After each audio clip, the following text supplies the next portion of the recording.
Hey everyone, and welcome to Icons and Outlaws, your all-access backstage pass to the legends of the music world. I am your host, Jonathan Sayer. I am Jeff Butchko. And I am Logan Sayer. And this episode is number 2, Buddy Holly. Remember to stay to the end of the episode to listen to our version of Buddy Holly's That'll Be the Day that you can find on Spotify, and of course our own curated Icons and Outlaws playlist. You can find everything about the show over at iconsandоutlaws.com, and make sure to subscribe and tell your friends.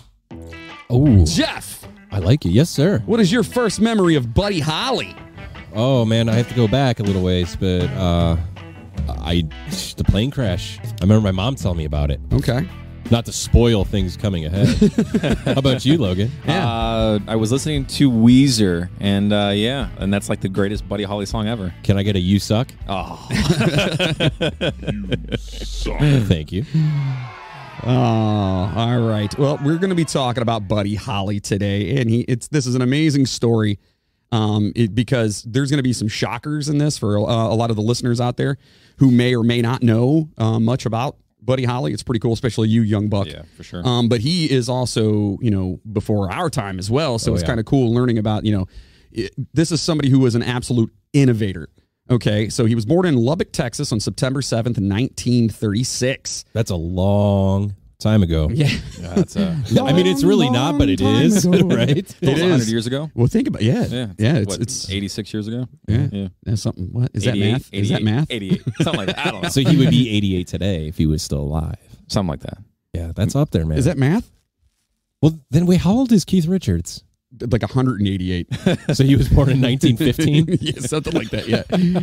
So he was born Charles Hardin Holley, all right, but it was Holley. He later dropped the E, and we'll talk about that. And he was named after both of his grandfathers, Charles and Hardin. Oh. Okay.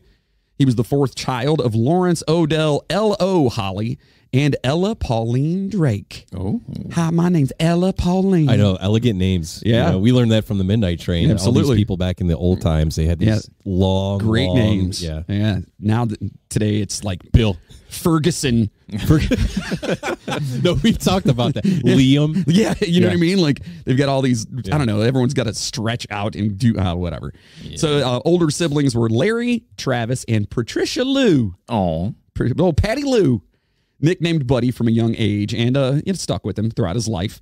Oddly enough, the newspaper announcement claimed that Buddy was actually a little girl when he was first born. Oh. Yeah, in the newspaper it said, quote, a daughter weighing 8.5 pounds, which is messed up. So he's just got bad luck off the rip. Yeah, that was the Lubbock Evening Journal that wrote that. He was also only 6.5 pounds, and obviously a boy. So Interesting. yeah. He's a little guy. Yeah. Buddy's family was mainly of English and Welsh descent and had some Native American ancestry. During the Great Depression, the Holleys frequently moved residences within Lubbock, and 17 residences in all. They moved around a lot. I mean, that's a lot of moving, and we know what that's like. I sure do. Moved around a lot. You never really did. No, just a couple times. That's usually like a military family situation, isn't it? Yeah, or you just I mean, can't for get back your then. Well, maybe, yeah. Those times, because usually you held a job your whole life back then. Yeah, or you just can't get your shit straight. True. Yeah. Thanks, Mom. Anyway. What was that look at him for? True. Hey, that wasn't me. Are you saying you can't get your shit straight? Or I don't. Maybe. Yeah? I don't know. You should become a musician. That's what this podcast is all about. That's not going to help. No, that's going to make things just as better. Pick up a guitar. Yeah. We'll teach you. Yeah. Okay. Yeah. That sounds like a horrible idea. Yeah. So his father did change jobs several different times. And however, the Holley family, the entire family, were a musical household. Except for Buddy's father, all family members could play an instrument or sing. His older brothers frequently entered local talent shows, and one time his brother signed up and Buddy wanted to play with him. He wanted to play violin. Ooh. However, Buddy couldn't actually play the violin. You move that what do they call that? The bow? The bow, yeah. Yeah. You just move the bow quick. Yeah. Just press a bunch of stuff on the fretboard. You pick up a fiddle and you put down the bow, kick off your shoes and you throw them on the floor. No? Sorry. So not wanting to break little Buddy's heart, his older brothers greased up the strings so they wouldn't make any noise. And then Buddy started singing his heart out instead, and the three ended up winning the contest. I have a funny story. Okay. That relates to this. Oh, did you grease up strings? Kind of. Ooh. So my first band, which I mentioned before in the last episode, Ink. Yes. We had a bass player, and the kid had heart. I mean, he had on stage, he had presence and he had heart, and he's always the first one to practice. You know what I mean? He was all about it, but he couldn't play at all. I mean, we sat there, and Steve Simbeck. Steve sat there with him for days. And by the way, Steve Simbeck is a really good friend of ours who is in the band Critic City. So make sure if you guys are out there, check out Critic City. I've actually done interviews on the other podcast with Chris from Critic City. Yeah. Yeah, Steve's phenomenal. And so we tried to get him to sit down and teach him, and he just could never get it. Yeah. So when we play the flying machine, Steve would go over to the sound guy, give him $5 and turn the bass all the way. So if you could go back in time, no one ever noticed. And if you could go back in time and watch one of our sets, you would notice there's next to nothing, no bass. That's hilarious. Yeah. Because we didn't want him just hitting all the wrong, just didn't want to hurt his feelings. So we greased his strings for him. Man, I wish I could have done that with drummers. And he didn't know. It's kind of hard. We had some bad drummers. Yeah. But I don't know if he'll listen to this, and now he'll know. You want to say his name? No. No. It's probably the only bass player you had. He's like, that was me. Yeah. So when World War II started, the U.S. government called his brothers into service, Buddy's brothers. Gotcha. His brother Larry brought back a guitar he bought from a shipmate, and that guitar set Buddy off. He was just into it. At 11 years old, Buddy started taking piano lessons as well. All right. So he was very musical, man. He really was into music. 9 months later, he quit the piano lessons and switched to guitar completely after seeing a classmate playing and singing on the school bus. So he just had this, this yearn to be, that's what he wanted to do. His parents initially bought him a steel guitar, but Buddy insisted he wanted a guitar like his brothers. They bought him a gold top Gibson acoustic. Ooh. Yeah. You know how much that's worth today? Probably a lot. Got it from a pawn shop, and his brother Travis taught him to play it. So by 15, Buddy was proficient on guitar, banjo, and mandolin. Wow. Yep. During his childhood, his early childhood, Holley was influenced by Hank Williams, Jimmy Rogers, Hank Snow, Bob Wills, and the Carter family. We're definitely going to be talking about Junie few Carter. of those. Yep. You know who June Carter is? No. No? Oh, come on. Any guesses? Hold on a second. June Carter? What if you only had He's one a chance? very, very famous One person's answer. wife. Okay. To Jimmy answer Carter. correctly. No. It is. That's pretty famous. It is. No? No. It's Johnny Cash's wife. Seriously? Yeah. I didn't realize he got married. Did you ever watch the movie with Joaquin Phoenix? Reese Witherspoon plays Parts June of a Carter. trailer of a flashback. Yeah. Oh my God, watch that movie. It's a great movie. No, you know what's a great movie? Oh, the boy. one with, what's his name? John C. Reilly. Walk hard. That's a phenomenal movie. Hard. Down life's rocky road. What you doing in there, Bob? Dewey, we're doing marijuana. You don't want no part of this shit. It gives you no hangover. It makes you feel great. And sex is fantastic on it. Well, I don't know, Bob. I kind of want some of that marijuana. It's a great movie. Yeah, everybody God. needs to go out and watch that movie. It's such a classic. It's on Amazon, by the way. Yeah, If you have definitely Amazon. watch that. It's Yeah. so good. So Buddy started writing songs and working with his childhood friend Bob Montgomery. The two would jam together, practicing songs by the Louvain brothers and Johnny and Jack. They frequently listened to the Grand Ole Opry's radio program on WSM. The Louisiana Hayride. Wow, I can't even say Louisiana today. Hold on, this is for me. You suck. Yeah. Louisiana Hayride on KWKH, which they once drove 600 miles to play and then were just turned away. So they actually got in their parents' vehicle, drove 600 miles to go play on that radio station, and they were like, nah, sorry, kids. We know what that's like. Oh, yeah. Been there, done that. We've gone that far and had Yeah. to turn around and come back. Yeah. Yikes. And then they also would, try to, they listen to the Big D Jamboree. So these are all radio stations that played music Well, and stuff. the Grand Ole Opry was the who's who. That was the big, big, big thing back in the day. Yep, absolutely. And if you're not familiar with the Grand Ole Opry, it was a weekly American country music stage concert in Nashville, Tennessee, founded on November 28th, 1925 by George D. Hay as a 1-hour radio barn dance on Clear Channel's WSM, which first hit the airwaves on October 5th, 1925. It's the longest running radio broadcast in U.S. history. I learned something new today. Yeah, That's crazy. That's it. That's the Grand Ole Opry. And if I'm not, it's still on there. You can still listen to their daily, and I think they do video stuff you can watch, right? Yeah, Like well, on, what's that country music television, CMT? Yeah. Is that it? but Fauci shut it down because of COVID. Oh, is that what happened? Yeah, I don't know if they're back up and running yet. Are you sure? They might be. Maybe. But yeah, that was like the first place he shut down. He's like, everybody at the Grand Ole Opry has to wear a mask or you get COVID-19. Is that how he sounds? Yeah. Oh, wow. Good job. At the same time, Buddy was practicing with Bob, his buddy Bob that we were talking about earlier. And Holley played with other musicians he met in high school, including Sonny Curtis and Jerry Allison. And you'll hear about those names later as we go through this. In 1952, Holley and Jack Neal participated as a duo billed Buddy and Jack, that's what they were called, in a talent contest on a local television show. So after Neal left, all right, so it didn't work out between the two, he was replaced by his buddy Bob, and they were billed as, well, Buddy and Bob, which makes sense. By the mid-1950s, Buddy and Bob played their style of music called Western and Bop. All right, so remember this, you're talking Texas in the early 50s. It was country western is what people wanted to hear, and that's what they were playing. That and they're trying to mix it with sock hop music because that was just coming in. Right. That was just start. Yeah, that was just starting to come out. You know, let's go to the hop. You know, Right. you hear that song, Logan? Oh, I've never heard that song before, but I can recognize the tune. Yeah, well, that's good. Yeah. I'm sure it's in a Disney movie somewhere. Probably one or two.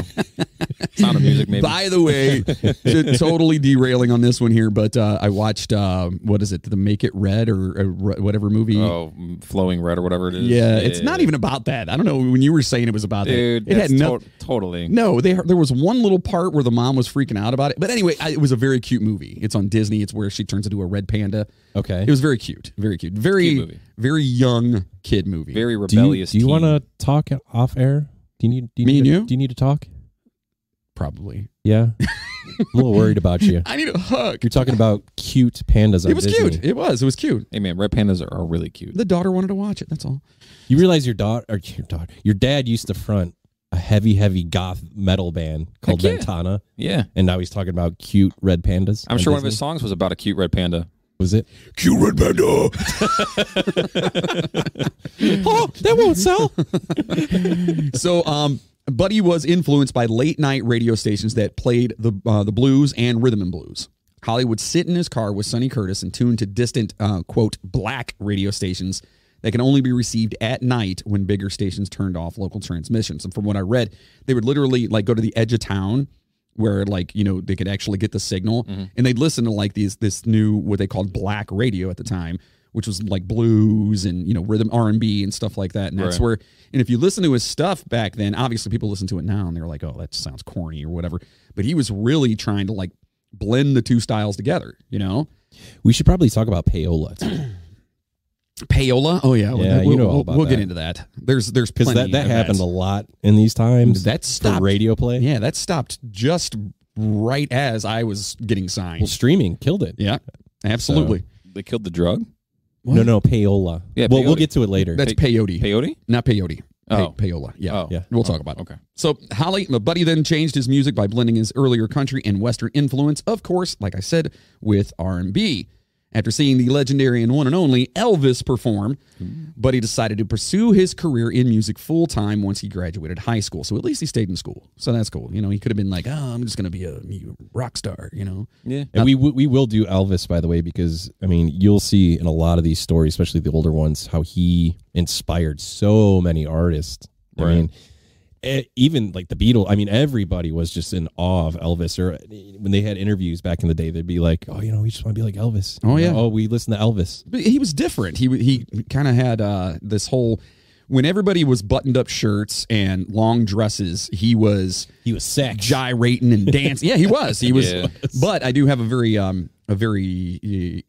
funny, I guess you'd say funny or interesting anecdote that we'll discuss later about Elvis that I found out. Oh. Yeah, we'll talk about it. So by mid-1955, Buddy and Bob, who already worked with an upright bass player, played by Larry Wellborn, added drummer Jerry Allison to their lineup. After seeing Elvis performing live in Lubbock, who Pappy Dave Stone of KDAV booked, Buddy really wanted to get after it. He really Right. wanted to become just like Elvis. So in February, he opened for Elvis at the Fair Park Coliseum, in April at the Cotton Club, then again in June at the Coliseum. Wow. So this guy just started playing guitar not too long ago. said, screw it, I'm going to do it. And then he's opening up for who could arguably be the biggest rock and roll star at the time. Right. Right? Right, but we should also disclaim that back then it was a little easier to get gigs. Oh, Because music wasn't like it is nowadays. a lot easier. So I mean, like if you were a diamond in the rough if you could play an instrument or you had a band back then, because like not a lot of people did. Well, most people were working for a living, and well, it was also looked down upon. Right. You know what I mean? Right. Like if you were a musician and you weren't doing like, no offense to religious music, but if you weren't doing like, church stuff or The whatever, gospel. yeah, Yeah. if you weren't doing that, It's the devil's yeah, you were looking like, oh, you must be doing them tweeds. So I guess in full circle, it was prime time to be able to get gigs like that. Yeah, in absolutely. this time. Yeah. Absolutely. In February, again, he opened for, Elvis and all this. So Elvis significantly influenced the group to turn more towards rock and roll. In fact, I read somewhere that Elvis was literally talking to him like, hey, man, you got to, hold on, let me see if I can do it. Yeah. Hey, man, you need to like, do a little bit more of that rock and roll. Was that good at all? Was that, I don't know. I just think of Jack White from Dewey Cox when he's Elvis in that. Yeah. Yo, kung fu man. Hey, man. What the hell did he just say? Such a good movie. So Buddy and the King became friends, and Buddy even drove Elvis around when he was in the Lubbock area. Like he would pick him up and drive him around all over the place in his parents' car. Nice. That's amazing. That's crazy. So eventually Bob Montgomery, who leaned toward a traditional country sound, he left the group, though they continued writing and composing songs together. Holley kept pushing his music toward a straight-ahead rock and roll sound, working with Allison, Wellborn, and other local musicians, including his pal and guitarist Sonny Curtis and bassist Don Guess. In October, Holley was booked as the opener for Bill Haley and his Comets. Ooh, that's a good act. You know what that is? You know what song that is? Nope. We're going to rock around the clock tonight. We're going to rock till You've heard broad that song daylight. before. Come on. No? No, Probably not. No. Yeah, I don't know. Really? I've heard like rocking around the Christmas tree. No. No. Wow. Yeah. It's a little similar. Yeah, that's all right. You suck. There's a whole world of music out there that you haven't even touched yet. Yeah. I know. Oh, I yeah. know. There's this. But that's what we're going to do. And that's what we're going to do for the That's listeners what as well. Absolutely. That's what this show is all about, is introducing you and our listeners to music that you may not even know about that's out there. Yeah. And that you may not even be interested in until you find out the history of the music and the people who wrote it. You know what I Right. mean? So that's what we're doing here. So we're just teasing with you. So that's when the sock hops that I mentioned before Yeah. were big. And, the girls wore the poodle skirts. The guys had the white T-shirts with the cigarette pack rolled up in the sleeve and their greased hair. Okay. And they would dance where Right, while they're cleaning their car and spinning each other fixing the around car up. and doing stuff. No? that's no, Grease. no, That's not Grease. Oh. It's a little bit later. Yeah. Same thing though, right? The sock hop was like it was like a dancing. Yeah. Yeah. That It was had a never dance. been, but Yeah. it was like the teenagers did it. It was- No? Yeah. Okay. All right. So now, again, Happy Days. You've seen the TV show Happy Days? Sure. Yeah. Okay, that's like sock hop era. That's like what Yeah, I'm talking about. that was like late 50s. Yeah, that was late Yeah, 50s. with the Fonzie Set and in all late that. 50s, I believe. Yeah. Late 50s, Yeah, early yeah, 60s, yeah. yeah. So, he was booked for him, and he was seen by a scout in Nashville named Eddie Crandall. Okay. Obviously impressed by Buddy, Eddie Crandall talked Grand Ole Opry manager Jim Denny into finding a recording contract for Holley. Because back then, a recording contract was, I have this guy who has a studio. I will pay for you to come in there and record, and then we'll put out a couple of records.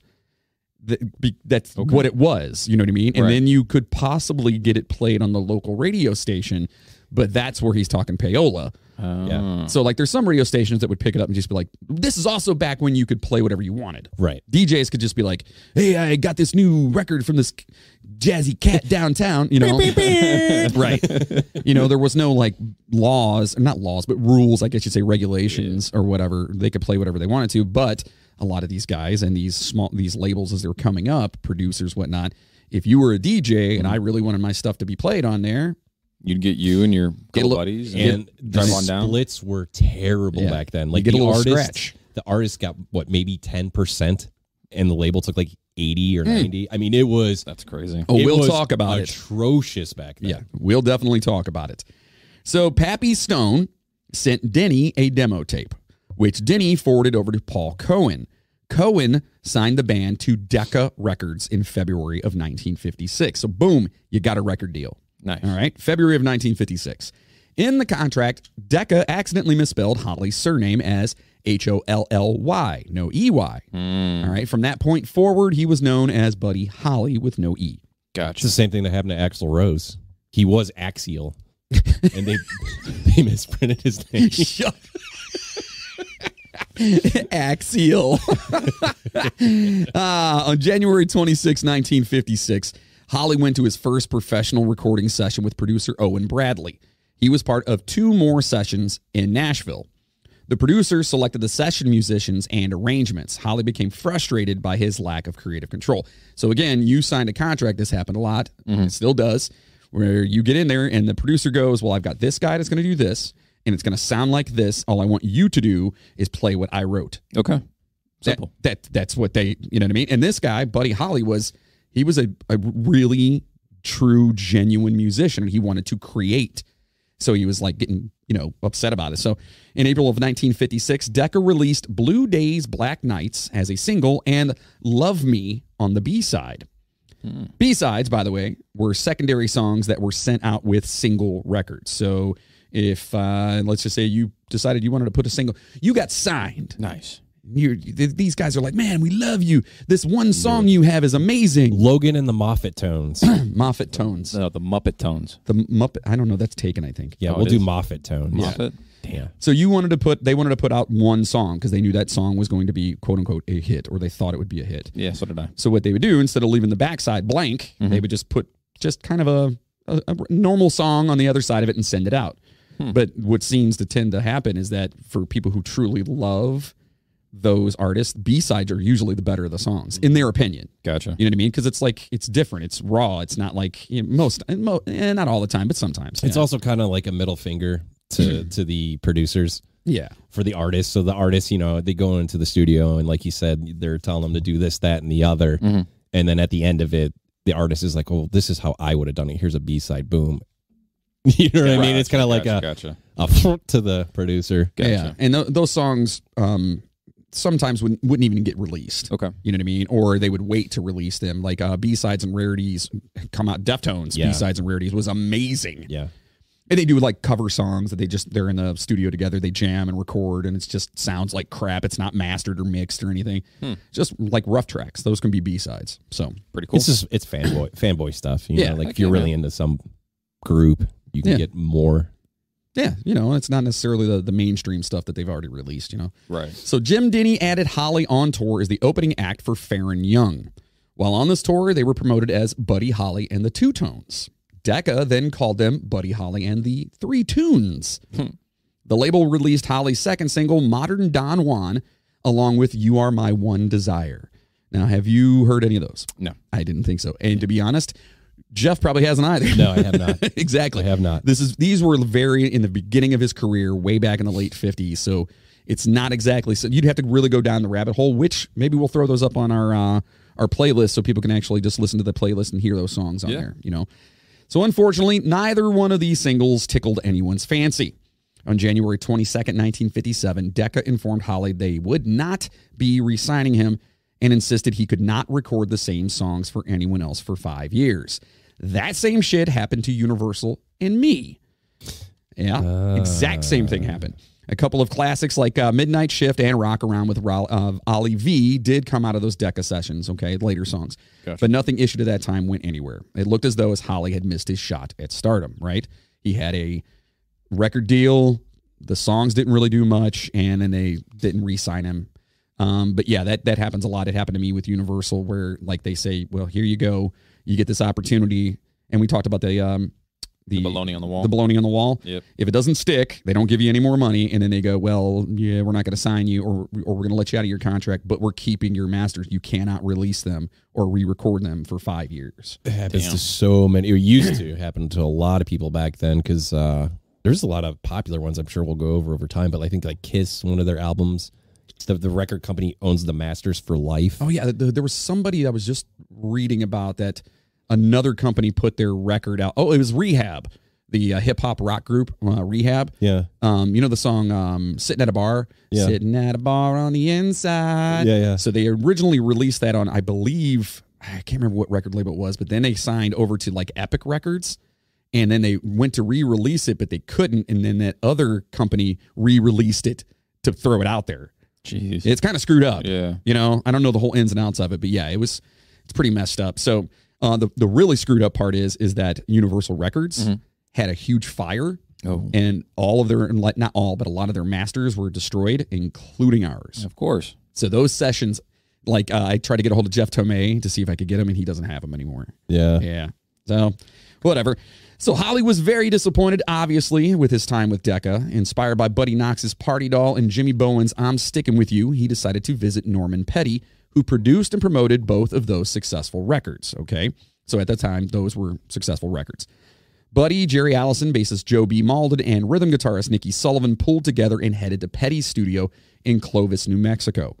The group recorded a demo of the now classic That'll Be the Day, which you can hear at the end of this episode, our version of it, which they had previously recorded in Nashville. Now rocking that lead guitar, Holley finally achieved the sound he wanted. They got the song nailed down and recorded. Along with Petty's help, the group got it picked up by Murray Deutsch, a publishing associate of Petty's, and Murray got it to Bob Thiel, an executive at Coral Records.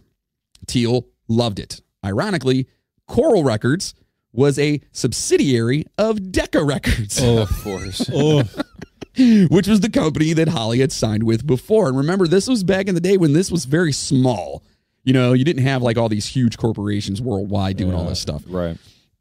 So it's very, I don't know, just very ironic. And on a side note for listeners out there, a subsidiary and for Logan, is a smaller label under the major label's umbrella. Okay. For instance, Universal signed my band to Republic, a subsidiary of Universal Music that dealt primarily with rock. They typically do that to separate genres. Correct. So like you would have like if you're let's say you're Virgin Records and you want to have metal bands, well, it doesn't make sense to put metal bands on the Virgin label, so they would come up with something else called like Death Dealer, and it would be a subsidiary of Virgin. You know what I mean? Yeah. Okay. Godsmack was on Republic Records with us. Okay, gotcha. So anyway, just Norman Petty saw the potential in Buddy and became his manager. Okay, sounds like a good guy so far, right? Oh yeah. He listened to him. He got him. He signed to another deal and became his manager. Hey, oh man. yeah, you're gonna hate this guy. Of course.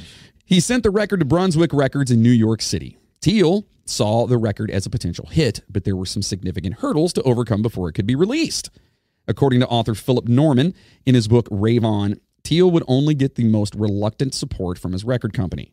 Decca had lucked out in 1954 when they signed Bill Haley and his Comets and saw their Rock Around the Clock top the charts, right? We talked about that.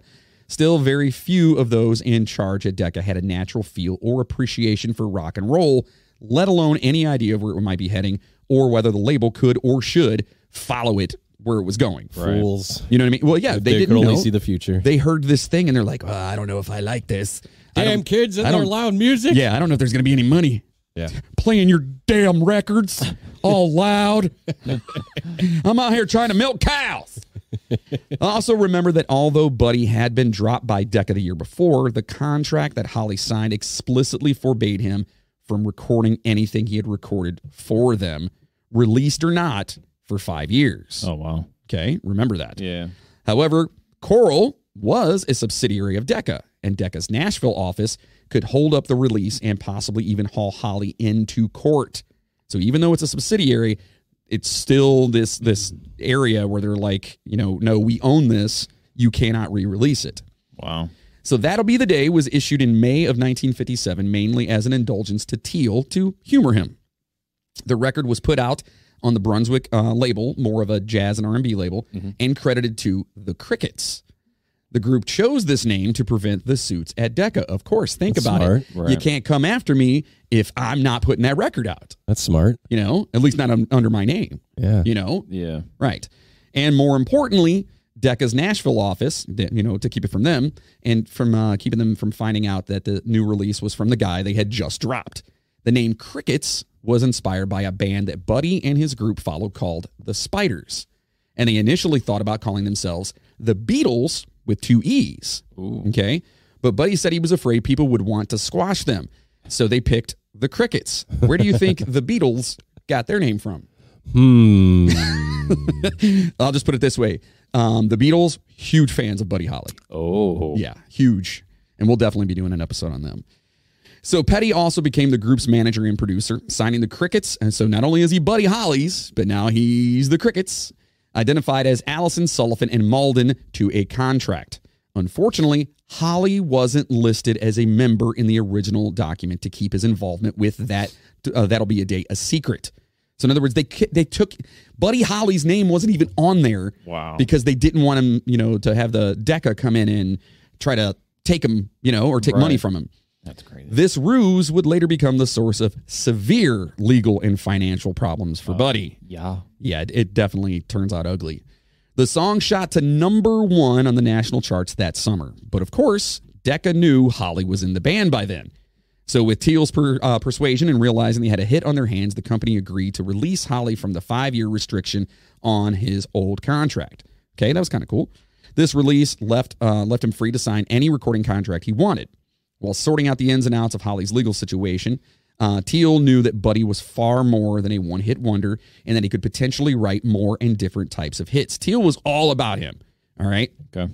So Holley found himself with 2 recording contracts, one with Brunswick as a member of the Crickets, and the other with Coral Records as Buddy Holly.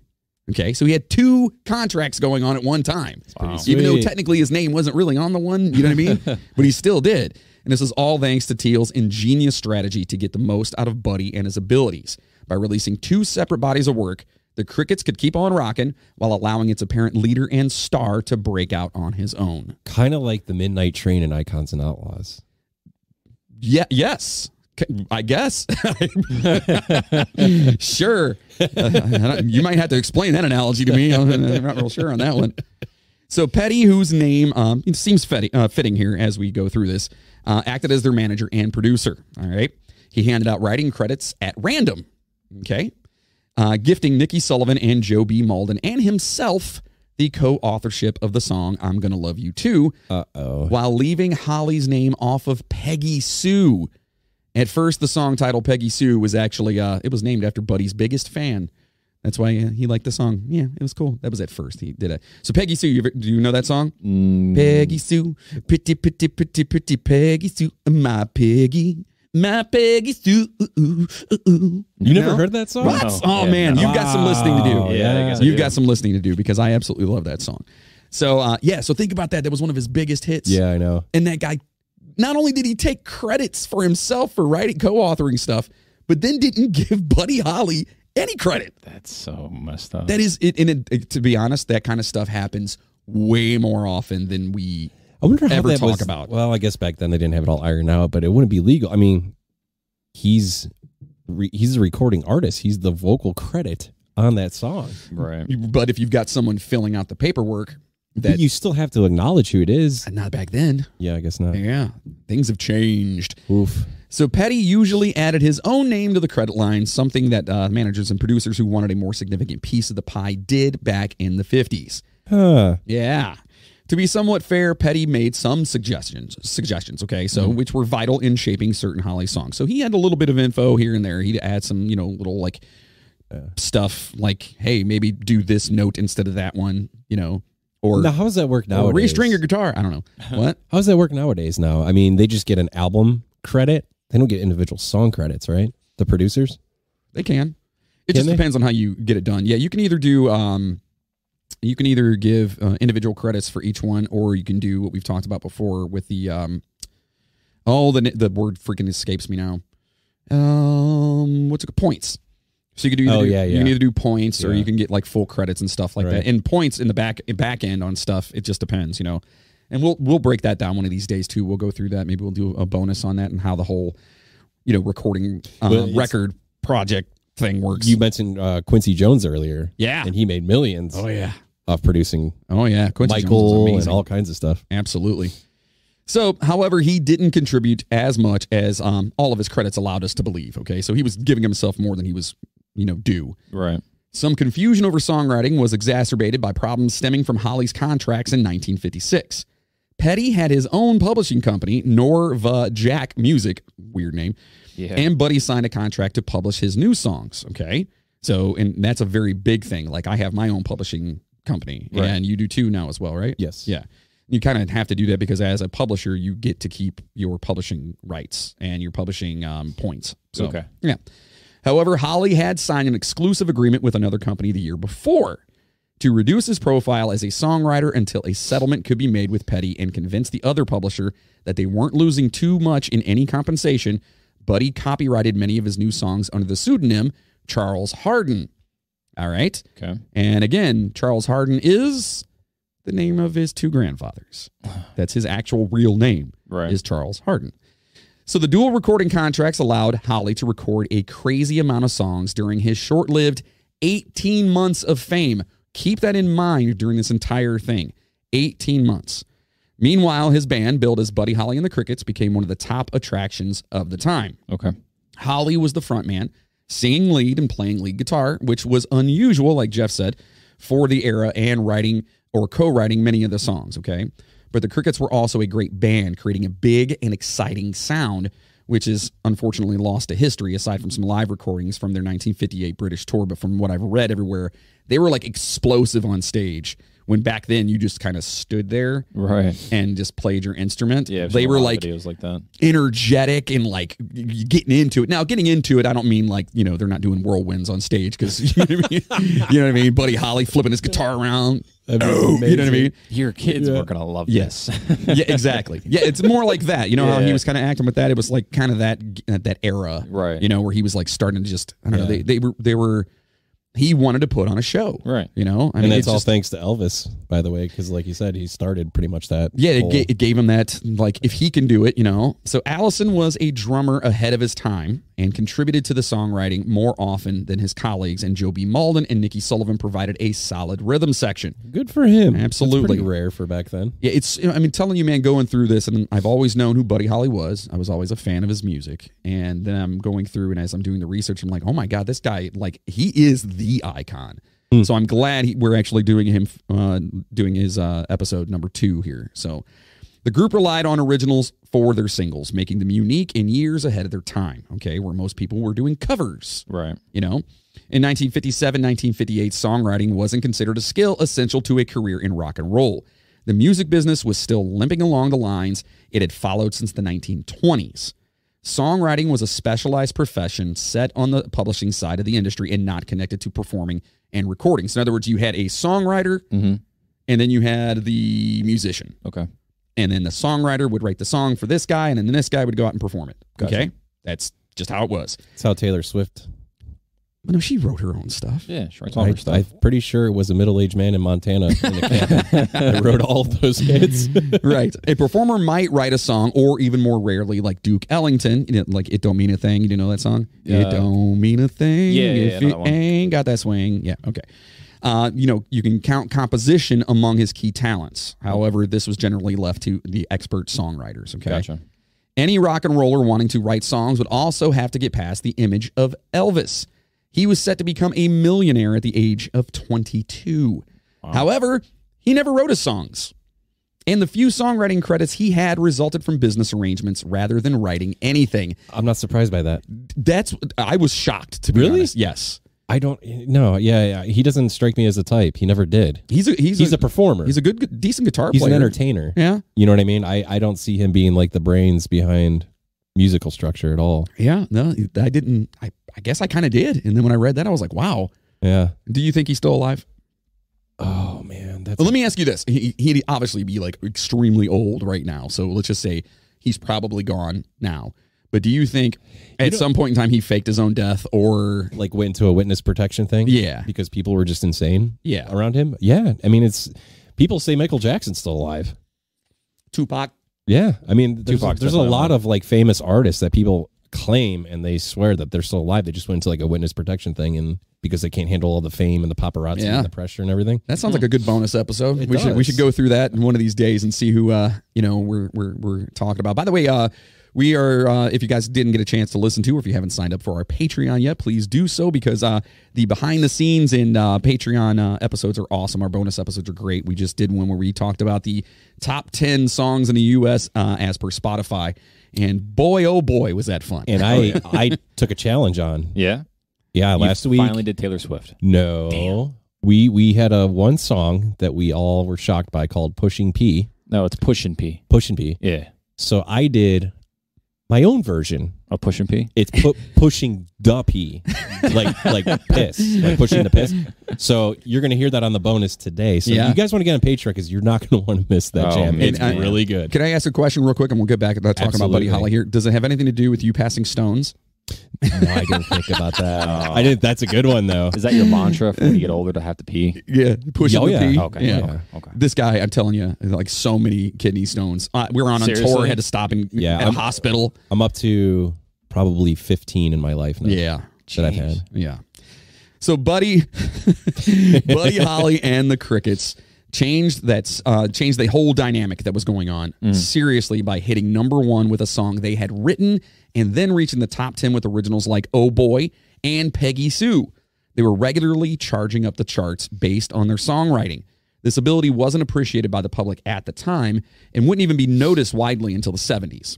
Still, thousands of aspiring musicians, including John Lennon and Paul McCartney from some little band called the Beatles. Are you familiar with them at all? No. You know who Ringo Starr is, right? Oh, of course. My favorite. Okay, there you go. Yeah, That's all you need to know. There you go. Yeah. Well, they took note of their success, and some of them decided to try and try to be like Buddy Holly. Okay, that's pretty much. They were in love with him, to be honest. And we'll talk about that too. How they actually, how they first saw him as well. So, also unknown at the time, Holly and his crew changed the primary industry method of recording, which was to bring the artist into the label studio working on their timetable. If an artist were highly successful, they got a blank check in the studio, and any union rules were thrown out. Can we do that nowadays? Wouldn't that be nice? Yeah. Yeah. But that was rare and only happened to the highest bar of musicians. So, like, Elvis could probably walk in there and they'd be like, whatever he wants, you do it. See? Yeah. It's Elvis, see? Well, I'll go back to that Beatles documentary that keep talking about Disney Plus. Yeah. So that was for Get Back. They did the rooftop performance and that album. Yeah. The documentary was them recording and making those songs. And every day they would walk in and like they would just be handed everything. Like they would not get out of their chairs and not stop playing their instrument. Like people would walk by, give them like food, like water, cigarettes, like probably drugs. But but I mean, like they didn't have to do anything. Did you say probably drugs? I mean, maybe. Almost definitely drugs. Maybe. Yeah. I mean, remember those guys did Lucy in the Sky with Diamonds and Yellow Submarine, and oh boy. That was because of their trip to India. Yeah, their trip. Emphasis on that word. And they never came back the same. Yeah, emphasis on that word, yeah. So Buddy Holly and the Crickets, however, did their thing, starting with That'll Be the Day in Clovis, New Mexico at Petty Studio. They took their time and experimented until they got the sound they were looking for. No union told them when to stop or start their work, and they delivered terrific records. Not to mention, they were albums that sounded different than anything out there. Okay. He was a perfectionist and he knew what he wanted. The results changed the history of rock music. The group worked out a new sound that gave shape to the next wave of rock and roll. Most definitely influenced was British rock and roll and the British invasion beat, with the lead and rhythm guitars working together to create a fuller, more complex sound. On songs such as Not Fade Away, Every Day, Listen to Me, Oh Boy, Peggy Sue, Maybe Baby, Rave On, Heartbeat, and It's So Easy. Holly took rock and roll's range and sophistication and pushed it without abandoning its excitement. I'm getting excited. And most importantly, it's fun. He wanted it to be fun. He wanted people to be like... Dance. Yes. Yeah. And he's actually said before, too, like, if they're not moving, I'm not moving. And I used to say that all the time. Yeah. And this is somebody way before me that was doing this, It's just awesome. Holly and the band weren't afraid to push the envelope and try new things. Even on their singles, Peggy Sue used changes in volume and timbre on the guitar that was only used in instrumental albums. Words of Love was one of the earliest examples of double-tracked vocals in rock and roll, which is really cool. Wow. Because that's pretty much how you do it now. And the Beatles would jump on that train the following decade. Buddy Holly and the Crickets were extremely popular in America. Okay, of course they were. Makes sense. Still in England, they were even more significant. They were huge. Which is every artist. Yeah. Anytime. They're always bigger overseas. Yeah, I don't absolutely. know why. I don't get it. But Because their appreciation of music is so much greater than ours. yeah. Do you think it's just because there's too much choice here? Yeah. It's like it's too easy to just turn it off and find something else in 2 seconds. I think that's part of it. And I also think that, the appreciation's just not there. I mean, don't get me wrong. There's a lot of people that do appreciate music like we do, and hopefully people that are listening to this. Oh yeah. But I think over there you've got more of a cultured outlook and of music. You know, where you're not just looking at somebody as like, oh, they just put out a cool song. It's like, wow, this is a musician that did this and he crafted this with this. It's just appreciated more, I think. Right. You know, and that's just my opinion. You know, for all I know, I don't know. I've never been over there. I have no idea. You know, so of course, like I said, they were huge there. Their impact was compared to Elvis, and in some ways even bigger. Yeah, boy. Wow. This success was because they toured England. Elvis didn't. Oh. Yeah. So think about that. They went across the pond, and of course they'd blow up over there. Elvis never got the chance. So the only thing they heard is maybe if a record was in their store, or, you know, if it was on a radio station someplace, you know what I mean? That's all they had. Right. They spent a month there in 1958 playing a list of shows that were still talked about 30 years later. It also had to do with their sound and Holley's persona on stage. The group's heavy use of rhythm guitar fit right in with the sound of skiffle music, a mix of blues, folk, country, and jazz elements that most of the younger British were introduced to playing music and their first taste of rock and roll. Skiffle. You want to go play some skiffle music? Give me a 4/4 skiffle beat. I like that skiffle's great. Sorry for that horrible accent. One and a 2 and a 3. It's freaking amazing, though. Skiffle. I never heard of that.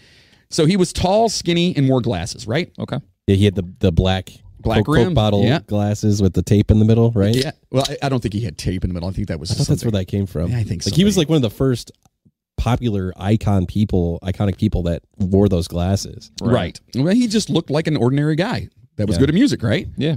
That was part of Buddy's appeal as a rock star, was just how he didn't look like a rock star. Right. He inspired tens of thousands of British teenagers who couldn't compare themselves to Elvis or Gene Vincent. You know Gene Vincent? Probably not. Nope. Yeah. You, Jeff? That's Bebop Baloola, she's my baby. Bebop Baloo. Am I the oldest? I am the oldest person here. Yeah. It sounds familiar. Yeah, so Gene Vincent was huge back in the day, as was Elvis. But when you looked at them, they looked like rock stars. And it's hard for normal, quote unquote, normal teenagers to kind of associate to that. Yeah. Then all of a sudden, you've got these guys, let's just like Weezer, who look like normal guys, or even let's just say the grunge movement. Yeah. They look like normal guys who just played music. You immediately have a connection because, hey, these guys look like me. Oh, that could be me. Right. They talk like me. They're singing songs about, what I go through. Logan, do you ever think you could be Kid Cudi? Do you ever like stand in the mirror and you're like, I got this. I'm going to be Kid Cudi. Not to that level. No, I always imagine myself being right below that level. Okay. Yeah, like a 6'9" level. Gotcha. Yeah. Subpar. Yeah. Did you say a 6'9" level? Is that what the hell does that even mean? What is 6'9"? That's a rapper. It's like a yin yang. No, 6'9". That's a rapper. It's a rapper. That's a rapper. Yeah, that's what I said. Yeah, he's the cool cat with all the gumdrop grill and shit like that. By the way, I just came up with a brilliant idea. Okay. For one of these episodes coming up, you're going to do all the research and you're going to host the show. Oh, I'm liking this. And a new artist that we have we have no idea about. Oh God. Yeah. All right. So this is gonna be... And you got to do the cover song. I'm going to bring my keyboard in, and we're going to hook you up, and you're going to sit there and make that. All right, so stay tuned for next year's new episode. So in the 50s, British guitarist Hank Marvin of the Shadows owed his look in that he wore his glasses proudly on stage, of course, to Buddy Holly, and was brought into the 70s by Elvis Costello. Nice. Another glasses guy. Yep, that's who they got it from. Buddy may have played several different kinds of guitars, but he was specifically responsible for popularizing the Fender Stratocaster. Thanks a lot. Especially in England. For many wannabe rock and rollers in the UK, Holly's 1958 tour was the first chance they'd had to see or hear this amazing guitar in action. And it quickly became the guitar of choice for anyone wanting to be a guitarist in England. That's pretty cool. I did not know that. That is awesome. That's cool that he was like the first to bring it to the table. So... that black guitar that I have sitting right behind you in there, that is a Fender Stratocaster. Yeah. 64 Fender Stratocaster with dual humbucker pickups and a whammy bar. Do you know what that's from? No. Wayne's World. I got it. Yeah, okay. We are old. Jesus. We are, I know. My God. So, in fact, Marvin is said to have had the first Stratocaster ever brought into England, by the way. So that's pretty awesome. Hank Marvin from the Shadows, the guy who took Buddy Holly's look. Yeah. It's said, rumored, that he has the first one ever brought into England. Well, we're going to do an episode eventually on Leo Fender, right? Yeah, absolutely. So the Crickets became a trio, with Sullivan dipping out in late 1957, right after the group's appearance on The Ed Sullivan Show. But a lot more would transpire over the next year or so. The group consolidated its success with the release of 2 LPs, The Chirping Crickets and Buddy Holly. Okay. They had 2 successful international tours and performed more in the United States. Holly had also started to have different ideas and aspirations than Allison and Malden. They never thought of leaving Texas as their home, and they continued to base their lives there. While Buddy, he wanted to be in New York. Right. Not just to do business, but he wanted to live there. His marriage to Maria Alina Santiago, a receptionist in Murray Deutsch's office, made the decision to move to New York that much easier. It's so funny because like that's like the classic tale of all those older times. Remember the Sound City documentary? Yes. And everybody was sitting on the receptionist there. Like the guys from Rat, and like Tom Petty was even like trying to hit on her. Like, it's just so funny how that's never changed. You know what I mean? Because men are gross. Yeah, Logan. What? So by this time, Holly's music had become more sophisticated and complex, and he passed off the lead guitar duties in the studio to session player Tommy Alsop. He had done several recordings in New York using session musicians such as King Curtis. It was around this time that the band started to see a slight decline in sales. Singles such as Heartbeat didn't sell nearly as well as the 45s. You know what a 45 is? The vinyl like style, right? It's Correct. Like the size or whatever. Correct. Of it. 45s, yeah. Because it's like what 45, 18, and there's one other side. 18, right? Is it like smaller? It's like super small, isn't it? There's 45 and there's only 2. There's 45s and there's the regular size. Yeah, which is. Oh my God, what are those? Are they like I don't know. 70? Yeah, maybe. Something like that. 22, deucey deuce. I don't know. It's more than double the 45. Why does my vinyl player do 3? What? It does 3 different sizes. Hold on, I'm gonna find this out. Oh, you're talking about those little itty bitty ones? Yeah, I got like a little adapter for it and everything too, so I can put it on my vinyl. It's like a little plastic cup that holds it. That is a 45. Oh, that's you're talking about the one with the bigger hole in the middle of it. Maybe. And it's the record's about this big around. Yep. That's that. So the larger ones, the larger records, and I don't remember the damn size now, but it has a little hole in the center of it. That's where that silver one goes on your record player. Yeah. And the adapter is for the 45. It's for the 45. I'm almost do me a favor, look that up. Anyway, 45s, because like I had a Star Wars book when I was a kid that had a record in it, and that was a 45. It went in a sleeve in one of the pages of the book. It was a little book, children's book. I remember McDonald's used to give out 45s. Did they really? Yep. I actually got a Prince purple 45 from Purple Rain when it came out. I think I got it from either a fast food place or maybe it was given out at the movie theater and someone gave it to me. You're going to like the news today because he's in the news. Is he? Oh, yeah. Oh. 33, 45, and 78. That's it. 33, 45, and 78. So there are 3. The so smaller what would be the ones point are of the 33. You could probably only get, what, like 5 tracks on it? Single? Or a single, quick single release. Yeah. I bet the radio stations use the 33s then. You know what I mean? Rather than having storage of all the big record, they probably had the 33s. That was probably specifically for promotional stuff. Yes. So, of course, talking about Heartbeat here, it didn't sell as well as his records from 1957 that had rolled out of stores. It said that Buddy might even have advanced further than most of the band's audience was willing to accept in late 1958. In other words, they really liked what he was doing, and he's progressively, he's wanting to be the best and doing stuff that people are not ready for. Right. And of course, his fan base is kind of like, you know what I mean? It's like if say a drummer wise, say some steady whatever drummer is doing really great and you really like him, and then all of a sudden the next day he's Danny Carey from Tool. You know what I mean? You're like, what? So critics believe that the song, Well, All Right, was years ahead of its time, and we'll make sure to put that into our playlist as well, which you can find, Icons and Outlaws, the playlist on Spotify. Buddy split with the group, okay, and Petty, that's, his manager, in 1958. This departure left him free to chase some of those newer sounds, which also left him low on funds. In the course of the split, it became clear to Holley and everyone else that Petty had been fudging the numbers and probably taken a lot of the group's income for himself. Oh, Ike Turner. Yeah, right. Absolutely. Hit me again, Ike. What you got to do? Put some stank on it. Unfortunately, there was almost no way of proving his theft because he never seemed to finish his, quote, accounting of the money owed to anyone. His books were ultimately found to be so screwed up that when he came up with various low five-figure settlements to the folks he robbed, they just took it. Jeez. So in other words, like he owed a shitload of money and he's like, I don't know which one does it. And they're like, dude, just give me something. That's what happens. So Holley vacationed with his wife in Lubbock, Texas, and hung out in Waylon Jennings' radio station in December 1958. He had his own radio station? Oh, yeah. Waylon was amazing. I cannot wait to do an episode on him. With no money coming in from Petty, Holley decided to earn some quick cash by signing to play the Midwest's Winter Dance Party Package Tour. Okay. For the start of the Winter Dance Party Tour, he assembled a band consisting of Waylon Jennings on bass, Tommy Alsop on guitar, and Carl Bunch on drums. Waylon Jennings, by the way, buddy, I can't wait to do that episode just because you're going to love it. You're going to love it. Oh, yeah, I'm going to get super Southern on that one. What's his son's name? Shooter? Yes. Shooter Jennings? Yeah. He was in Walk Hard with Joaquin Phoenix. He played Waylon. Yeah. Yeah, he played his dad. Yep. Huh. Yeah. Yeah, it's amazing. Amazing. He was an amazing musician and yeah, whatever. Sorry.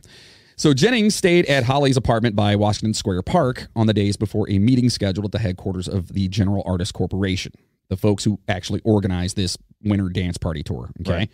They then traveled by train to Chicago to meet up with the rest of the band.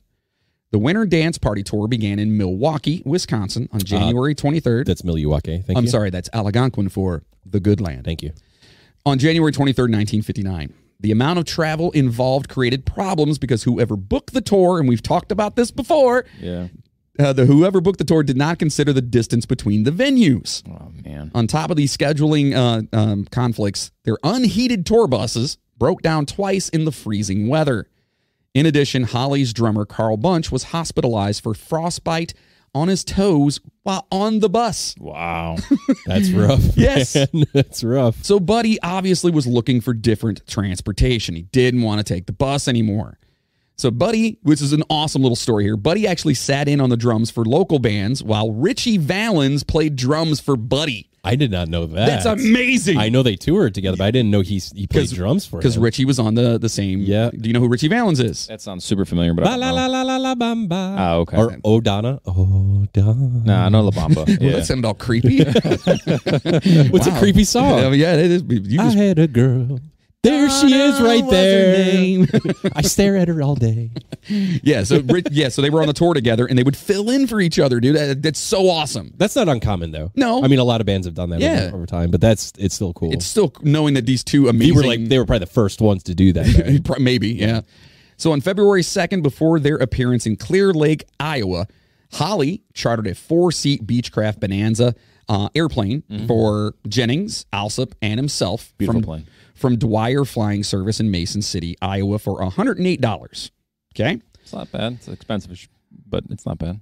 Holley, he's a plane guy. He loves planes. So, but you're not going to like this one. So, Holley wanted to leave after the performance at the Surf Ballroom in Clear Lake and fly to their next venue in Moorhead, Minnesota, through Fargo, North Dakota. Okay, Yikes. This plan would allow them to rest, wash their clothes, and avoid being on that crappy bus. Right? Mm-hmm. The Clear Lake show ended just before midnight, and Alsop agreed to flip a coin for the seat with Richie Valens. Oh. Valens called heads, and when he won, he reportedly said, quote, "That's the first time I've ever won anything in my life." Remember that. On a side note, Alsop later opened a restaurant in Fort Worth, Texas called Heads Up in memory of that statement. Waylon Jennings voluntarily gave up his seat to J.P. Richardson, a.k.a. the Big Bopper. You know who that is? Hello, baby. You ever heard of that? Yeah, That's yeah. the Big Bopper. Gotcha. I know what I like. Yeah. He actually had the flu and was complaining that the tour bus was just too cold, and he was a big dude, and he just said it's too uncomfortable. So they were trying to get him. So Waylon Jennings gave up his seat and said, "Go ahead, dude, take my seat on the plane." God, can you Yeah. imagine being Waylon after Yeah. all that? Like, Yep. wow. When Buddy heard Waylon wouldn't be flying with him, he jokingly said, quote, "I hope your old bus freezes up." And then Waylon responded jokingly, "Well, I hope your old plane crashes." It's the last thing that he would ever say to his friend. And he's got to live with that forever. Yep. Yikes. Roger Peterson, the pilot and only 21 years of age, took off in pretty nasty weather, although he wasn't certified to fly by instruments alone, failing an instrument test the year before. He was a big fan of Buddy's, and he just didn't want to disappoint him. Right. Okay, so he called a more seasoned pilot to fly the guys to their destination. And that guy said, literally, the seasoned pilot, as he called him, goes, quote, "I'm more of a Lawrence Welk fan," and hung up. So this is not too different from what happened with Kobe. Yeah. Because they said that the helicopter pilot that flew Kobe and his daughter to the game, they're trying to get him to the game quick. That's Kobe Bryant for those that may not be into sports or whatever. But he knew, they were saying that he knew that they shouldn't have been flying in that weather, but he didn't want to let Kobe down.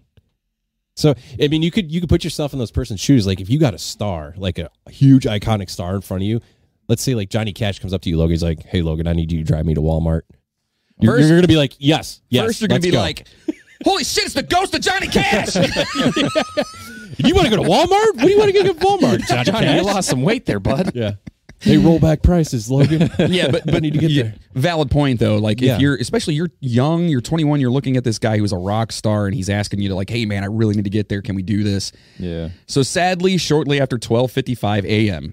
on February 3rd, 1959, Holley, Valens, Richardson, and Peterson were killed instantly when the plane crashed into a frozen cornfield 5 miles northwest of Mason City, Iowa, right near the airport shortly after takeoff.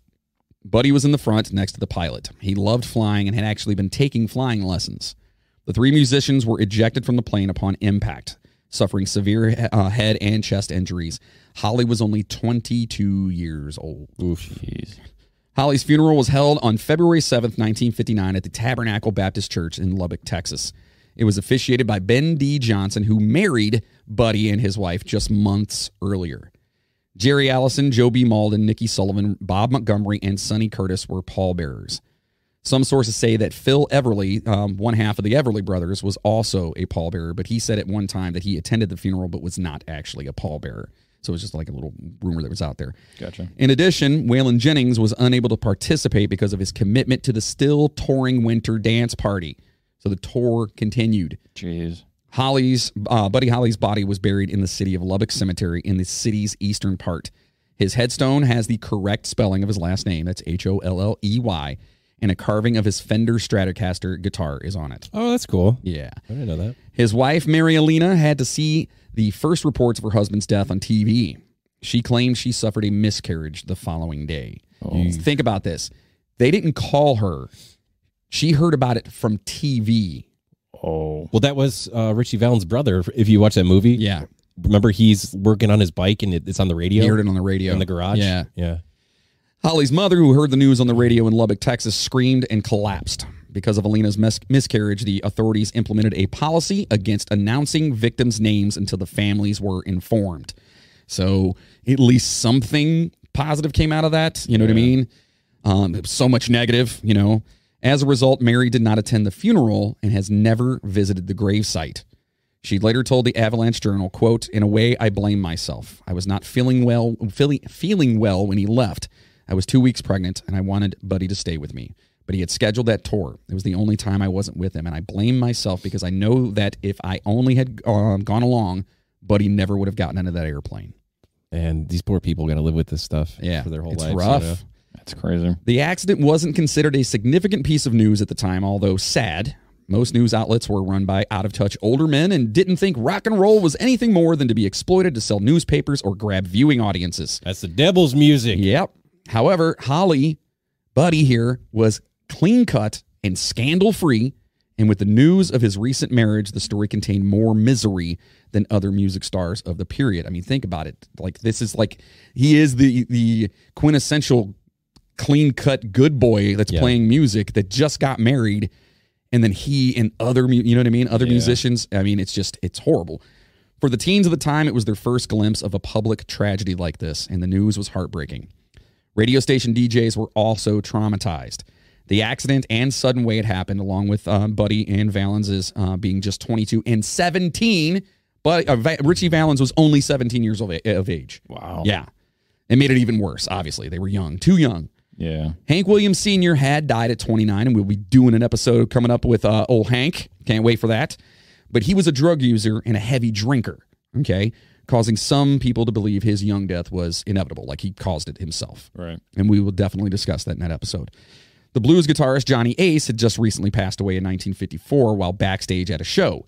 However, that tragedy came at his own hand in a game of Russian roulette. Oh, no. Oh, wow.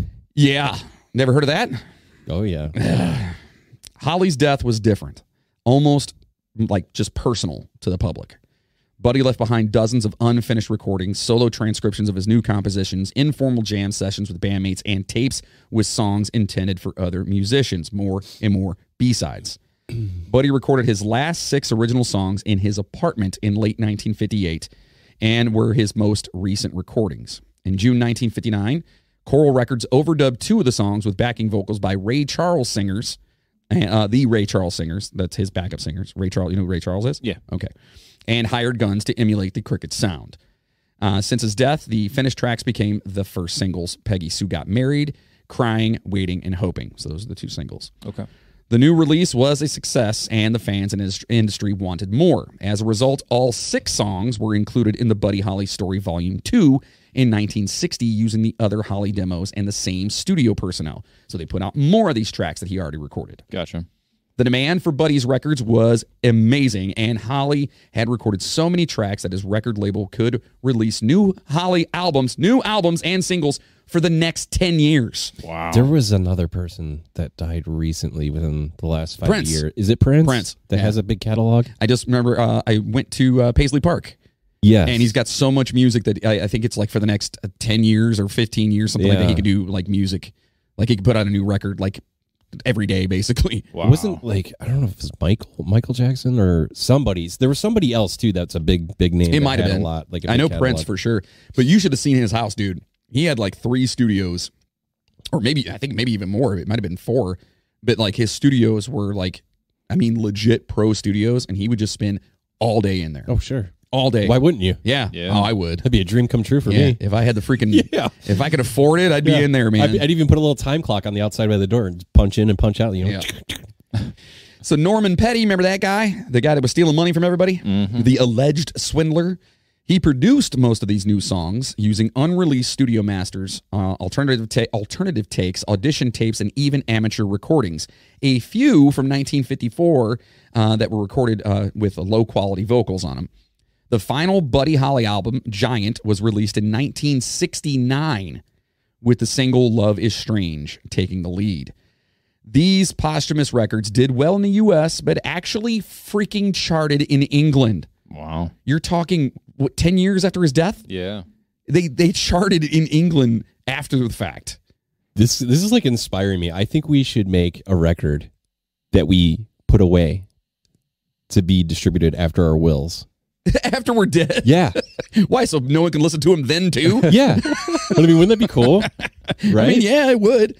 It would be cool. I mean, why not? Yeah. Put it in a vault somewhere? Yeah. Upon my death, release these 19,000 albums upon the world, Logan. The lawyer would be like, well, we're going to have to go to, what do they call that? A vintage retro store to find a player. Yeah, a player for it Yeah, to play. right. Set deck. Yeah. Yeah.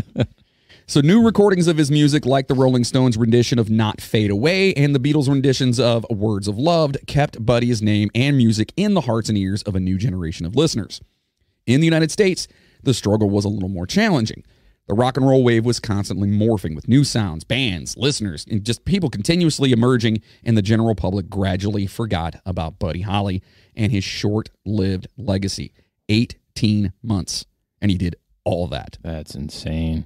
Holly was a largely forgotten figure in his own country by the end of the 60s, except among older fans, then in their 20s, and hardcore oldies listeners.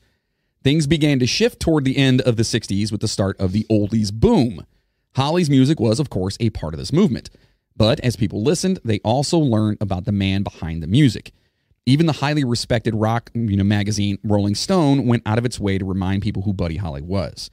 His posing images from 1957 and 1958, wearing his glasses, a jacket, and a smile on his face, looked like a figure from another age. And you've probably seen that picture of him where he's just kind of smiling there with his black-rimmed glasses on. It's just an iconic picture, you know? The way he died also set him apart from some of the deaths of rockers like Brian Jones, Jimi Hendrix, Janis Joplin, and Jim Morrison, which we'll cover definitely in our episodes, who musicians at the time, they were overindulging in the whole rock and roll lifestyle. They were doing drugs and drinking and, you know what I mean, like crazy stuff. Again, Buddy was different. He was eternally innocent in all aspects of his life. Don Mclean, a relatively unknown singer and songwriter who proudly considered himself a Buddy Holly fan, wrote and released a song called American Pie in 1971, catapulting him into the musical ethos. Although listeners assumed Mclean wrote the song about President Kennedy, he let it be known publicly that he meant February 3rd, 1959, the day Holly died. Mclean was a Buddy Holly fan, and his death devastated him when he was only 11 years old. So he held on to that the whole time. The song's popularity led to Holly suddenly getting more press exposure than he'd ever had the chance to enjoy in his lifetime. He was more famous after he died. You know, but I mean, which happens a lot. It happens a lot. Look at Bradley Noel. Yeah. From Sublime. Yeah. You know, like that first record was great, but when that second one came out after he died, dude, people still rock that record to this day. Blind Melon was the same thing too. Yeah. Like Shannon Noon, I think is Moon or Noon or something. I think it's Noon. Yeah. That was the same thing. Yeah. So now, do you know that song that I'm talking about here? The Day of the American Pie. Yeah. You know that song? I think so. Yeah. Yeah. Sing it. No, I'm good. I'm good. Come on, buddy. Is that the one where it's? I'll give you a hint. Chevy. Yeah, I was gonna say. I drove my Chevy to the mile or whatever. Yeah. Correctly. No, it's the one that goes bye Miss American Pie. Drove the Chevy to the levee. Now the levee is dry. Them good old boys were drinking whiskey and rye, singing "This'll Be the Day That I Die." Gotcha. That's the song from American Pie. If you wrote the book of loving, I was singing the Weird Al version earlier. What is the Weird Al version? He goes, bye this here Anakin guy. Maybe it's about Vader, Star Wars. Yeah, maybe Vader someday later, but he's just a small fry. It's so good. I hope they do that movie justice. Oh, I hope it's like they better. It's not just a piece of crap, right? If he's got he's still alive, so he's got to have input. So hopefully it's going to be good.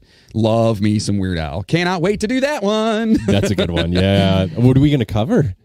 Ooh. I'd say you get to pick because that's like one of your boys. Oh man. Oh, all right. Like, what would you want to? It's going to be something awesome. Probably one of his originals, like The Day Santa Went Crazy, or Christmas at Ground Zero. I've never heard any of those, but I'll have to. Oh my God. Yeah. It's awesome. It's about Santa going nuts and killing everybody. Really? Oh yeah. It's so good. So, sorry. So this horrible, and as we go right into the plane accident, that is horrible. The plane accident, obviously tragic. It launched a few careers in the years after. Bobby V became a star when his band took over Holly's spot on the Winter Dance Party tour. Okay, so obviously Buddy couldn't continue on it, so Bobby V came in. Holly's final single, It Doesn't Matter Anymore, hit the British charts in the wake of his death and rose to #1.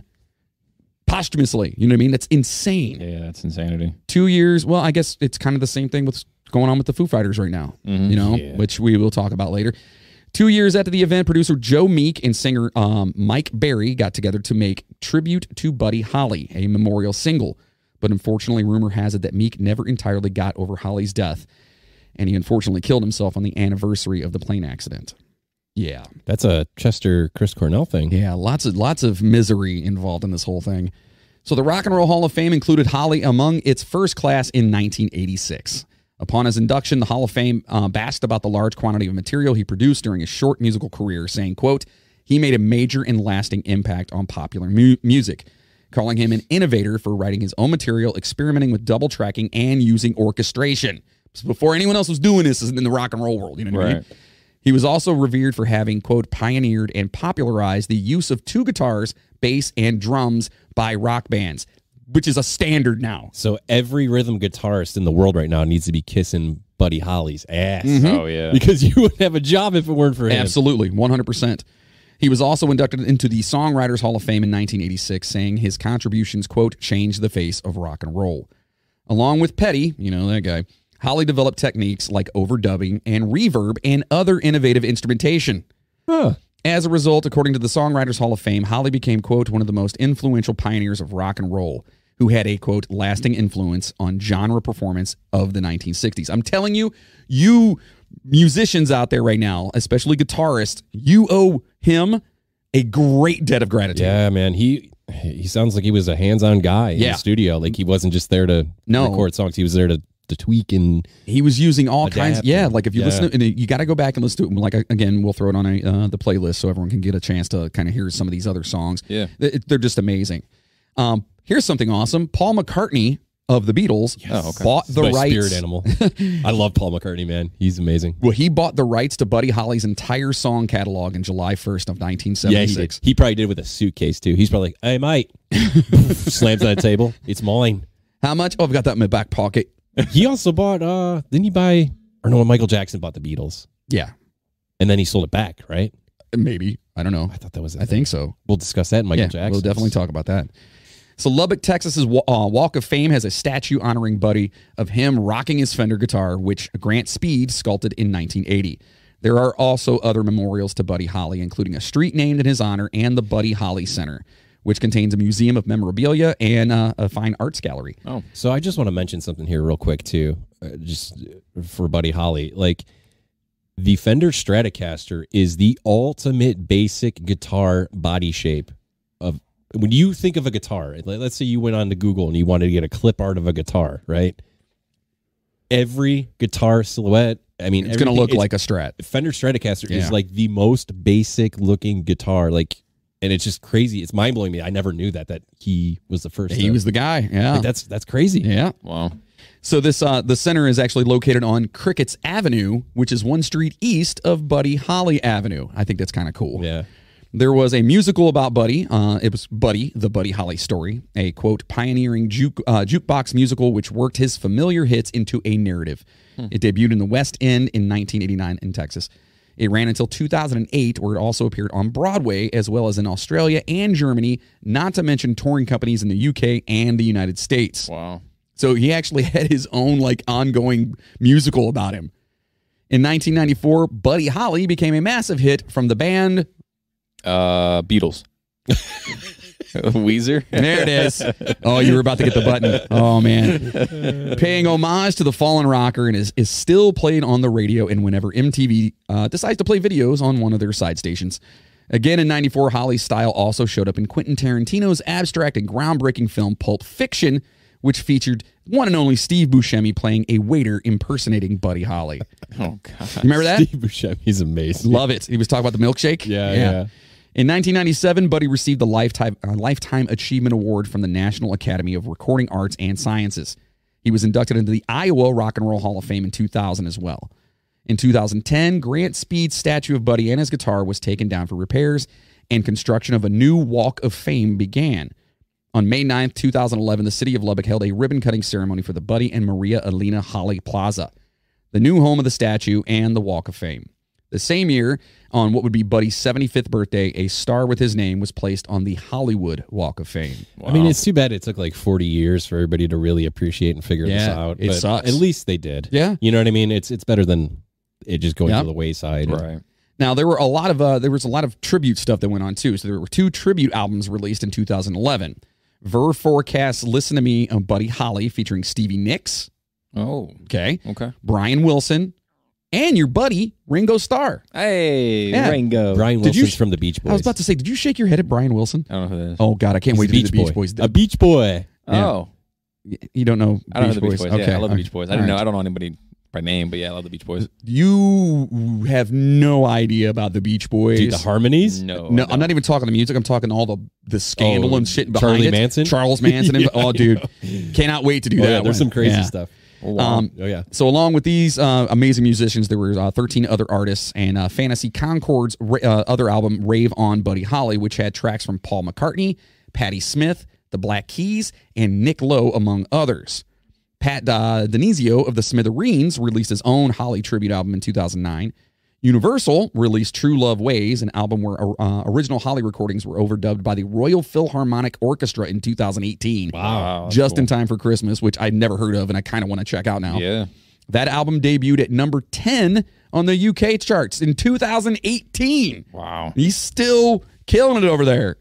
It's just amazing. That's the power of melodies, Yep. man.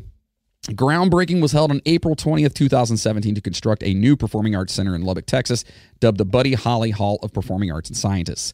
A $153 million project in downtown Lubbock completed in 2020, located at 1300 Mac Davis Lane. And if you're down there in Lubbock, you should go and check it out. Or send us pictures on our Facebook page. Yes, that'd be amazing. And if you're in there. Recently, on May 5th, 2019, an article on GearNews.com had a pretty cool story. And Jeff, you're going to freaking love this. Yes. The famous Fender Stratocaster, played and owned by Buddy Holly, that disappeared after his death in 1959, has been found. Oh, it disappeared? Yeah. According to a new video documentary called The 54. So wait, the gear wasn't on the plane? Correct. That's interesting. Yeah. So, Gil Matthews is an Australian drummer, producer, and collector of old Fender guitars. According to the documentary, he may have stumbled upon Buddy Holly's legendary guitar. The film is The 54 and tells the history of one particular 1954 Fender Stratocaster Gil purchased 2 decades after the plane crash that claimed Buddy's life. Experts cited in the film say there is a good chance that the guitar in Matthews' possession is, in fact, Buddy Holly's actual original 1954 Fender Stratocaster. Cha-ching. Yeah. Oh, If man. this is true, it is possibly one of the most significant finds in guitar history. And if you guys want to check out the video, just go to gearnews.com and see all the evidence presented during the film. They could probably tell by the wiring to the pickups. I mean, I'm sure they used significant wires back then, being like one of the first releases. Yeah, like I'm somebody sure. at Fender could confirm, like, Well, oh yeah, pictures also too. You Right. can probably do all that up. So that's Buddy Holly. Yeah, That's crazy. What do you think?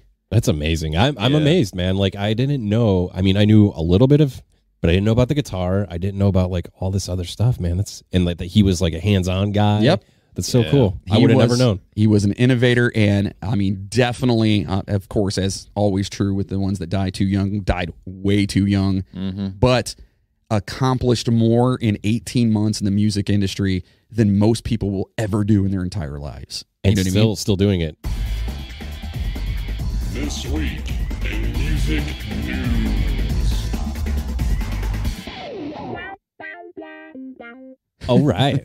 So this is the right. week of March 27th, 2022. Nice. You guys familiar with the band Aerosmith? Yeah. Yeah, you know who that is, Logan, right? Yeah, Love in an Elevator. Okay. There you go. There you go. Hey. So Aerosmith drummer Joey Kramer takes temporary leave of absence from the band. It says, quote, he regrettably made the decision to sit out the band's concerts in 2022 so he could focus his full attention on his family during these uncertain times, the band said in a statement. And his hips. Right. Aerosmith are returning from a 2-year hiatus when their Deuces Are Wild Las Vegas residency, which I didn't know they had, Wow, I didn't know that either. resumes in June for a run of 24 shows, but the entire band won't be there long for the ride. They announced Friday that drummer Joey Kramer won't be taking part of any of the shows. Regrettably made the decision to sit out on the band's concert in 2022 so he can focus his full attention on his family during these uncertain times. The band said in a statement to the USA Today, he and the band look forward to his future performances with Aerosmith. They're calling the situation a temporary leave of absence. Absinthe? Absence. Absinthe? Abstinence. Abstinence. And note that That's a different story. Right. And they note that the drum technician Jack Douglas will once again take his place behind the kit. So the drum tech is stepping up. Oh, that's cool. It gets interesting though, because if you're familiar with Aerosmith, they've had quite a, I don't know how you would say it. They fought their entire career. It was quite It sounds tumultuous. Like, yeah, they were always butting heads. So Yes, very tumultuous. deeper in this article, the band released a statement. Joey Kramer is our brother. His well-being of paramount is important to us. The band said in a statement, however, he has not been emotionally and physically able to perform with the band by his own admission for the last 6 months. We have missed him and have encouraged him to rejoin us to play many times, but he apparently has not felt ready to do so. Oh, boy. Joey responded with, I don't want to close my eyes. I don't want to fall asleep because I miss you, Steven, and I don't want to miss a thing. I'm sorry. I'm glad you got it. I mean, I'm glad you got it, I yeah. get it, but man, okay. Yeah. So anyway, so apparently there's some turmoil as usual. Wait, did he really say that? No. Oh, you put I thought that was awesome. Though. Wasn't that good? I thought you said he said that. They're gonna put me on Weekend Update. I'm telling you. All right. Oh man, you got me on that one. I know. Next in the news, and the only reason I brought this up because I don't understand how this is possible, but Adele, you know who Adele is? Mm-hmm. Her Rolling in the Deep music video hit 2 billion YouTube views. Oh my 2 God. billion. Why? I don't know. It says Adele's music video for Rolling in the Deep has reached fever pitch by becoming the singer's second visual to reach 2 billion YouTube views. So apparently she had another video that reached 2 Probably billion. that Fire to the Rain song. Yeah. Which I actually dig that song. No, it was probably that, wait, what song is it that just reached 2 billion? Hello to the Other Side. That Hello to the Other Side. Right? Is that her? Wait, sing it again. I can't hit that note. Are you singing Break On Through to the Other Side? No. Hello to the Other Side, right? Hello. Is it me you're looking for? See, no, that's my brain automatically goes there. Me too. I know. was about to do it. That's Lionel Richie. I know. I know what song you're talking about. Yeah. Okay. So it had to have been Fire to the Rain or whatever it's called, which is a good song. So I just wanted to throw because 2 billion views. That's is crazy. insane. Shit, that is crazy. Get that on the regular. Adele, I hope you monetize that video and I hope you got ads on it. Yeah. Because you are not going to work again. in your Loaded. life. Yeah. Loaded. Next one, this is for you. Okay. Prince, the immersive experience to debut in Chicago this summer. What is it, like a musical? Guests will be able to step inside Prince's iconic Purple Rain album cover.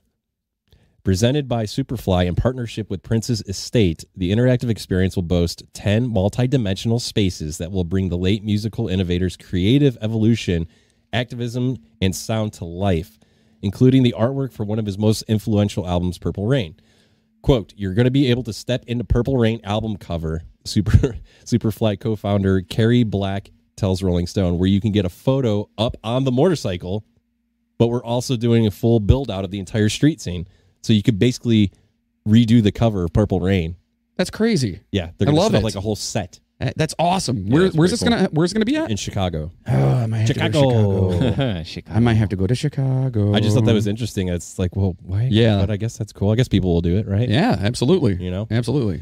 And so that's the news. And then obviously the big bummer for everybody is deaths this week. So we lost a major player in the rock and roll To our recent world. lead Taylor passed on Hawkins, icon and outlaw. 50 years old, We salute you. found dead in his hotel room. Still speculations of to what the cause of death was. Just turned 50 last month too. Yeah. on tour Yeah. in Bogota, Colombia. Bogota. Yeah.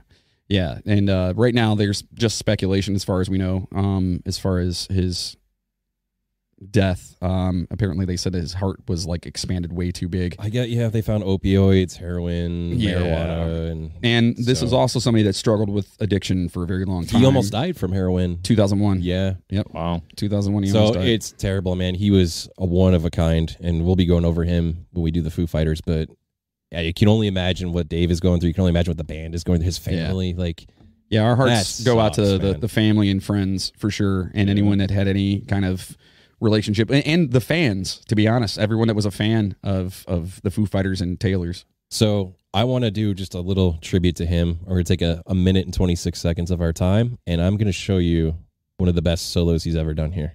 Go play it.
make sure to follow, like, and subscribe to all of our social media channels. Just search for Icons and Outlaws wherever you listen to your favorite podcast and connect with your favorite people. We produce another amazing podcast called The Midnight Train, and if you're into unsolved true crime, the paranormal, or anything mysterious, and you can actually laugh at the craziness of all of it, we think you'll love it. You can find links to that and all the other great content we're putting out over at accidentaldads.com, our centralized network hub. Lastly, please consider supporting the show, both shows, should I say, by signing up to be a Patreon producer over at patreon.com/accidentaldads, where for as little as $5 a month, you'll get bonus episodes, exclusive content, and discount codes on merchandise for both shows. Thanks for listening to our episode on Buddy Holly. And in the immortal words of Buddy Holly, quote, "Death is very often referred to as a good career move."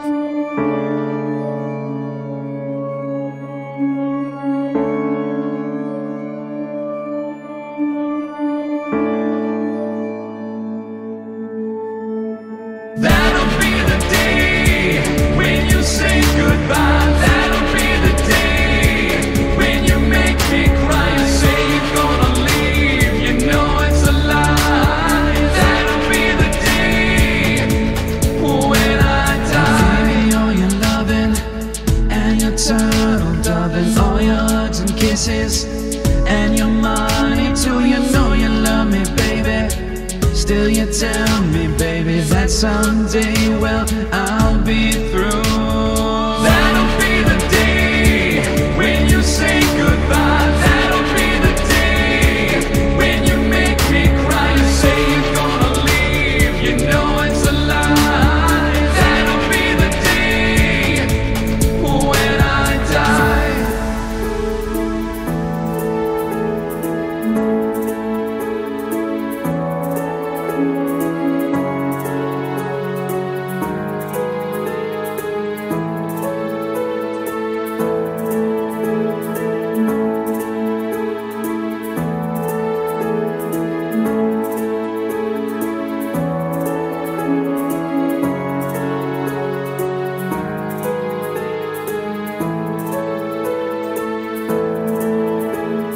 That'll be the day when you say goodbye. That'll be the day when you make me cry and say you're gonna leave. You know it's a lie.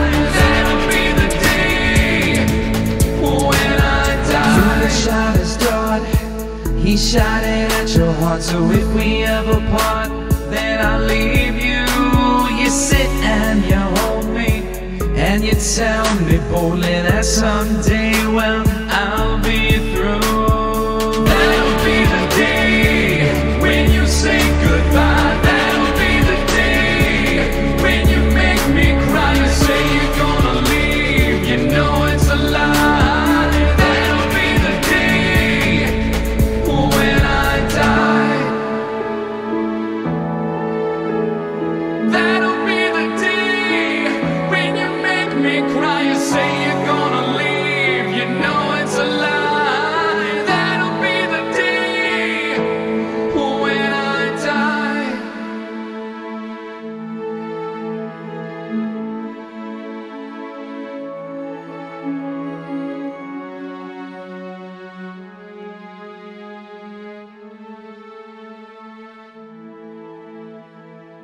Hey there, listener. We hope you enjoyed our song. And remember, you can listen to it anytime you want to on Spotify, Apple, or anywhere else you listen to your favorite music. Just look up Icons and Outlaws. Thank you so much for listening, and we'll talk to you soon.